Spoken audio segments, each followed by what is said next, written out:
নমস্কার বন্ধুরা, কেমন আছেন সবাই? আশা করি সবাই ভালো আছেন। আমি সুনীল নিয়ে চলে এসেছি আরেকটি নতুন ভিডিও। আজ আপনাদেরকে কলকাতার একটি হিডেন প্লেস ঘুরিয়ে দেখাবো। এই জায়গাটা কোথায়, আপনারা কিভাবে আসবেন, সমস্ত রকম ইনফরমেশন শেয়ার করব আমার এই ভিডিওর মাধ্যমে। ভিডিওটি শুরু করার আগে আপনাদের কাছে একটি ছোট্ট রিকোয়েস্ট, ভিডিওটি যদি আপনাদের ভালো লেগে থাকে চ্যানেলটি সাবস্ক্রাইব করে নেবেন, পাশে রাখা বেল আইকনটিকে প্রেস করে দেবেন, আর লাইক কমেন্ট শেয়ার করতে কিন্তু ভুলবেন না।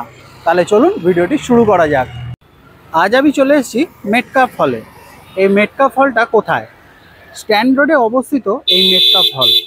এই যে সামনে বড় বিল্ডিংটা দেখছেন, এটা হলো শিপিং কর্পোরেশনের বিল্ডিং। হাওড়া থেকে যখন আপনারা আসবেন তখন এই রাস্তাটা ধরে সোজা আসবেন, এসে নামবেন শিপিং কর্পোরেশন বিল্ডিংয়ের সামনে, আর ঠিক তার পাশেই রয়েছে মেটকাপ হল। এই যে আমার সামনেই দেখতে পাচ্ছেন মেটকাপ হল।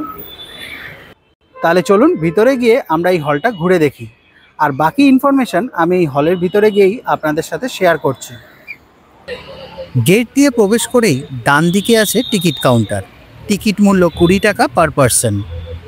ভিতরে প্রবেশ করার আগে জেনে নিই মেটকাপ হলের কিছু ইতিহাস। মেটকাপ হলের ডিজাইন তৈরি করেছিলেন তৎকালীন ম্যাজিস্ট্রেট CK রবিনসন। এই হলটির নির্মাণ কাজ শুরু হয় 1840 সালে এবং শেষ হয় 1844 সালে। হলটির নামকরণ করা হয় ভারতের তৎকালীন গভর্নর জেনারেল স্যার চার্লস টি মেটকাফের নামে। তিনি ছিলেন 1835 সালের ভারতের তৎকালীন গভর্নর জেনারেল। ওনার অবদানের মধ্যে অন্যতম হল ভারতের প্রেসের স্বাধীনতা নিশ্চিত করা। এই কারণে ওনাকে বলা হয় লিবার্টি অফ দ্য প্রেসের অগ্রদূত। মেটকাপ হল শুরুতে গড়ে তোলা হয়েছিল পাবলিক লাইব্রেরি এবং বুদ্ধিজীবীদের আলোচনা স্থান হিসাবে। উদ্দেশ্য ছিল বিদ্বান ও শিক্ষিত মহলের মধ্যে জ্ঞান চর্চা এবং সাহিত্যিক আলোচনার জন্য একটি প্ল্যাটফর্ম তৈরি করা। এই ভবনে রয়েছে 2টি ফ্লোর, যার মধ্যে 5টি হলঘর আছে। প্রথম হলঘরটির নাম হলো বলিদান। এখানে স্বাধীনতা সংগ্রামীদের প্রতি শ্রদ্ধা জানানো হয়েছে, যারা দেশের জন্য প্রাণ উৎসর্গ করেছিলেন।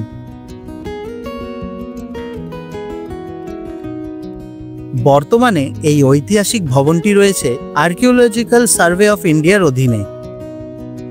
এই ঘরে রয়েছে একটি সোলার তৈরি আলপনা স্ট্রাকচার। ওপরে থাকা আলোটি যখন জ্বলে ওঠে তখন সেই আলোর প্রতিবিম্ব মাটিতে পড়ে, যা দেখতে অপূর্ব লাগে। ফটোগ্রাফি প্রেমীদের জন্য এটি একেবারে পারফেক্ট লোকেশন। সবাই এখানে ফটো তুলতে ব্যস্ত। সিঁড়ির একপাশে রাখা আছে কলকাতার সেই ঐতিহাসিক হাতে টানা রিক্সা, যার গায়ে অনেকেই অনেক বার্তা লিখে দিয়ে গেছে। আপনারাও চাইলে এখানে একটি বার্তা লিখে যেতে পারেন।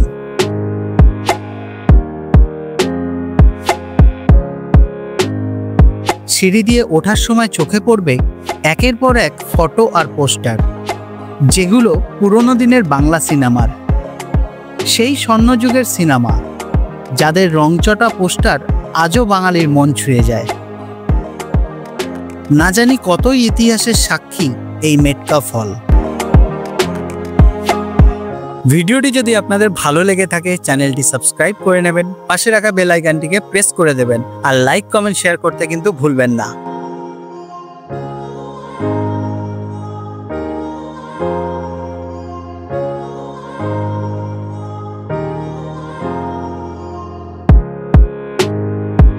সিঁড়ি দিয়ে ওপরে উঠতেই চোখে পড়ল এক বিশাল আকৃতির নৌকা। নৌকোটির ঠিক ওপরেই একটি সুন্দর কারুকার্য করা আছে, যার ওপরে প্রজেক্টরের লাইট এসে পড়ে, আর নিচে থাকা নৌকোটির ওপরে একটি ডিসপ্লে আছে। ওই ডিসপ্লেতে ভিডিও ফুটে ওঠে। বর্তমানে এখন সেটি বন্ধ আছে। এখন যে জায়গাটি আপনাদের দেখাবো সেখানে বাঙালির কালচার এবং ইমোশনকে তুলে ধরা হয়েছে। দুর্গাপুজো থেকে শুরু করে ক্লাবে ক্যারাম খেলা, বন্ধুদের সাথে আড্ডা দেওয়া, কলেজ স্ট্রিটের বই পড়া, পুরনো দিনের বিবাদীবাগ বাসস্ট্যান্ড আর কফি হাউসের সেই চিরন্তন গল্প, সব মিলিয়ে যেন এক নস্টালজিয়া হাওয়া বইছে।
যেখানে বাঙালির ইমোশন এবং কালচারকে তুলে ধরা হয়েছে, সেখানে মা দুর্গা থাকবে না সে কি হয়?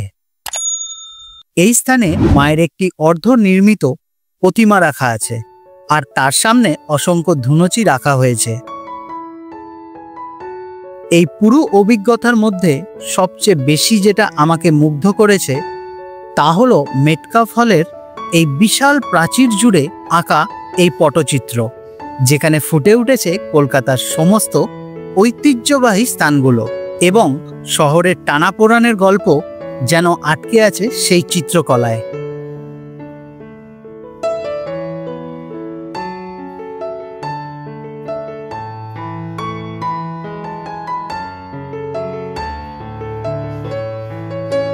পরবর্তী হলঘরটি যেন এক শ্রদ্ধার জায়গা, যেখানে নাট্যশিল্পী, সঙ্গীত শিল্পী ও লেখকদের ছবি এবং পোস্টারের ভরপুর এক স্মৃতিসৌধ।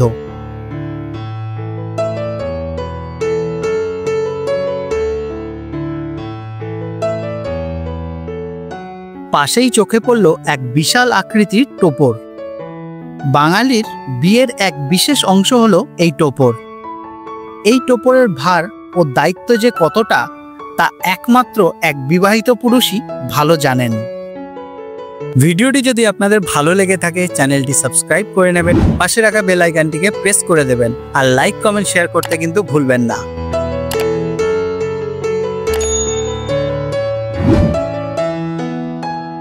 তখনকার দিনে ব্যবহৃত টাইপরাইটার এখানে রাখা আছে, আর তার পাশেই আছে আমাদের বিশ্বকবি রবীন্দ্রনাথ ঠাকুরের একটি বিশাল বড় ছবি। ভিডিওটি তাহলে আজ এখানেই শেষ করছি, দেখা হবে আর একটি নতুন ভিডিও। আর ভিডিওটি যদি আপনাদের ভালো লেগে থাকে চ্যানেলটি সাবস্ক্রাইব করে নেবেন, পাশে রাখা বেল আইকনটিকে প্রেস করে দেবেন, আর লাইক কমেন্ট শেয়ার করতে কিন্তু ভুলবেন না। সবাই ভালো থাকবেন, সুস্থ থাকবেন, সবাইকে ভালো রাখবেন। নমস্কার।